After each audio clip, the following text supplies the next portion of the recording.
Nagu gesan in Jalagi waiting.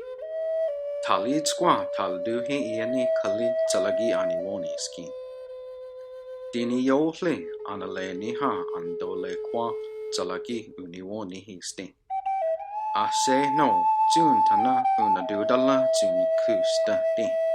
Sku no galandi dindole quaski anelti ha juni stelti dini yole.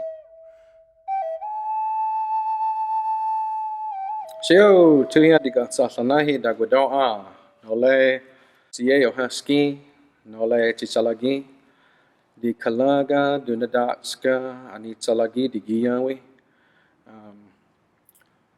galaladi tundela kwasti uhia chakalena odala tunila wisti de sieo husko.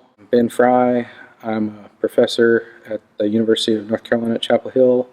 I'm a citizen of the Eastern Band of Cherokee Indians, and I teach Cherokee language. We are attending the 3rd annual undergraduate Cherokee language symposium here, and we're trying as much as we can to build community around the Cherokee language. One way is getting together all of the students that are learning Cherokee from all the different constituencies that we have across the country. We have students here from Stanford, we have them here from Western Carolina University, we have them here from UNC Asheville, UNC Chapel Hill, Duke. We have one from Wake Forest that we didn't realize we were going to have. That's pretty cool. And so we're getting them in touch with one another so that they kind of know that they're not the only people learning Cherokee.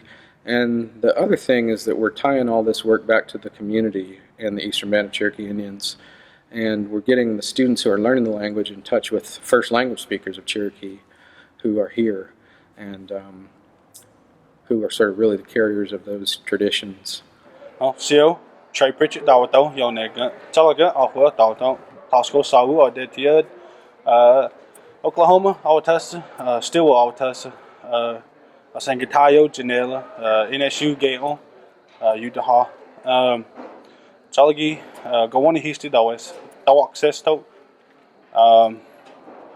Kali, Jiyawia, Jijalak, Ale, Jiguso, Gayot. So my name is Trey Pritchett. My Cherokee name is Overhill. I'm 21. I am a junior at NSU. I'm from Stillwell, Oklahoma, but I live in a little community just outside of Stillwell called Cherry Tree. But I live on campus at NSU. That's where I go to school. I'm a junior there. My major is Cherokee education. I'm a full-blood Native American. I'm Cherokee and Creek. What brings you here for this symposium? The Cherokee language, my interest in the language, wanting to learn. Also to meet others just from around the nation or different schools that also have the same interest as I do with the language. I think it's been a wonderful experience getting to meet all kinds of backgrounds and different perspectives of the language, and just to hear what others have gone through and share my experience with them in order to help each other, because I think that really helps us. Lifting each other up, helping one another. Because one of the things another student mentioned this morning was that we don't discourage. We don't discourage each other. If you're at a level of fluency that I'm not, and we start at the same time, and you're beating me, don't be down on yourself, because that just shows you can catch up to them. And don't think you're better than somebody just because you're ahead of them. They just might not understand or learn the way you learn. First night we got to the cabin, we met some of the Western Carolina students. We were all sitting in a circle in the kitchen. It was cold outside, so we wanted to go inside and sit down. The tables were put up, so instead of getting out the table, we just circled up our chairs. And we were just sitting there having a circle. And one of the guys found some Pop-Tarts in the kitchen. And he's fixing to eat them. And he's got the box, and the lady, oh, there's Pop-Tarts. And he puts them right in the middle of the circle. And the lady's like, hey, those are for breakfast. So nobody touched them. So we sit there for like 2 or 3 hours talking around this box of Pop-Tarts. So they're thinking, well, it's bread. Bread is Gadu. And they're like, okay, so Gadu. Now we need to think of pop. How do you say it pops? And they were going on this linguistic trip and this other stuff. I remember they were saying Gadu, Gadu, something Gadu. Back home, if you say Gadu, it's bread. If you say Gadu, it's on top. So I just kept hearing on top, on top. They finally figured out some kind of word for it pops. And even they weren't sure. They were just kind of looking at a little resource dictionary thing. And they're like, we're going to go with this word, something, something Gadu. And they was like, what would y'all say? They said, well, I told them, I said, well, back home, it's just Uganos. They said, what is Uganos? It's just something sweet. Uganos can be a Pop-Tart, it can be cookies, it can be cake, something, it's a sweet treat. So to us, that's what Uganos is. I mean, I won't forget that. I mean, I don't know if it was cool or not, but it was definitely a different experience. Would you come to another one? Another one of these? Would you do Oh yeah, another symposium? yes. I would come to another symposium. I definitely would. It's been an experience. It's been fun. Blake Dagodoa, Carbo Zinela, I should know Pembroke de Guenasha. My name's Blake. I live in Carbo, but my home is Pembroke. I'm a Colombian Cherokee Nation, and I'm a student at UNC Chapel Hill, studying anthropology and American Indian Indigenous Studies. And I'm here just trying to better learn my own native language, while also learning new ways to help perpetuate into the future. I came to the symposium because I'm taking Dr. Ben Fry's Cherokee 101 class at UNC Chapel Hill.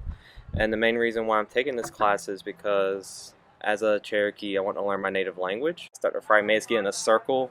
We had to lock up arms, and one of us fell down. We had to hold each other up, and he said, like, this is how y'all's going to learn this language. If one person falls down, you pick the other stuff up.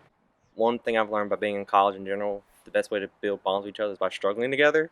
Just like the Cherokee philosophy of Gadugi, working together for the good of all. This is why I learned Cherokee is like practicing the principle of Gadugi. Like, we're all struggling learning this language, so the best way to help each other out is just coming together as a people, as a community, and help each other learn. The one thing I probably didn't expect, just seeing the more different programs out here, I expected it to be like other college students, but maybe not as many. That's also interested in the language, because I was surprised by many students from Western Carolina actually here that's actually trying to learn the language and actually become teachers themselves. That was very interesting. I expect to see that. But yeah, that's like my biggest thing I've seen. It's like actually seeing people, native and non-native, being dedicated to the cause. Just my opinion, I know with non-natives, their help is invaluable, especially here in the Eastern Band. It was the non-native guy who was adopted by the Cherokee chief that helped get the Qualla boundary as is today. So there are ways for non-natives to help natives in a very respectful way. I do like the idea, because natives, we can only do so much, and we need allies, and having like non-natives also as allies, that because they can be in spaces that just we won't be in, and they'll be able to bring resources that we just don't have to the cause and better help us succeed in it. Sio, Kindesatihi, Daudo Yonek, Ia, Daudon, Jalok, Tahlequah, Oklahoma, Ginela, Aseno, Donukon, Autasi Dola, Utan Jindelquast, Digideyo Husk, Jalek Wonihiste, Digideyo Husk. In English, my name is Kindesatihi. In Cherokee, they call me Pumpkin. And I live in Tahlequah, Oklahoma.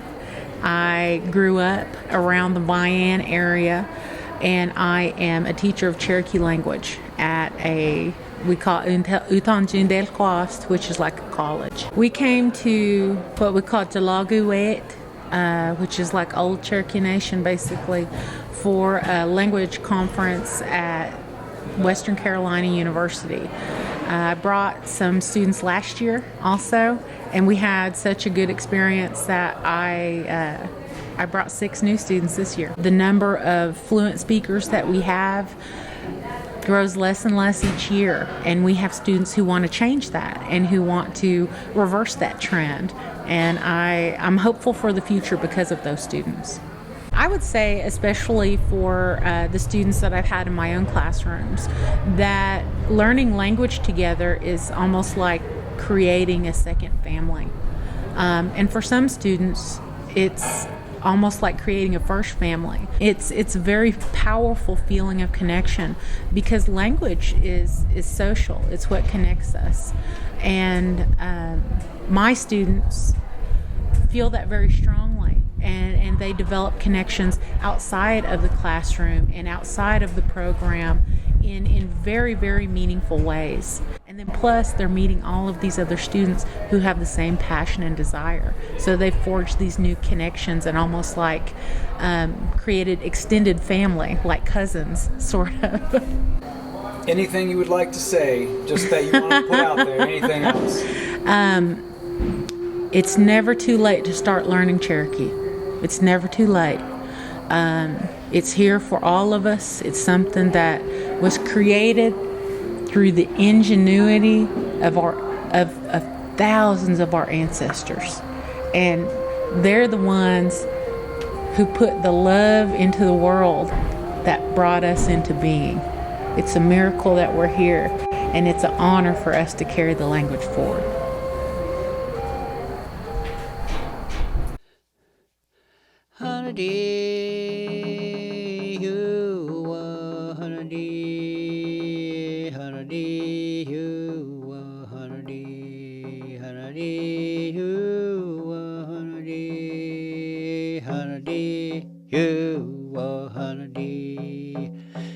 Hanadi, you, Hanadi, Hanadi, you, Hanadi, Hanadi, you, Hanadi, Hanadi, you, Hanadi, Hanadi, you, Hanadi. Wohiye, wohiye, wohiye, wohiye, wohiye, wohiye, wohiye, wohiye,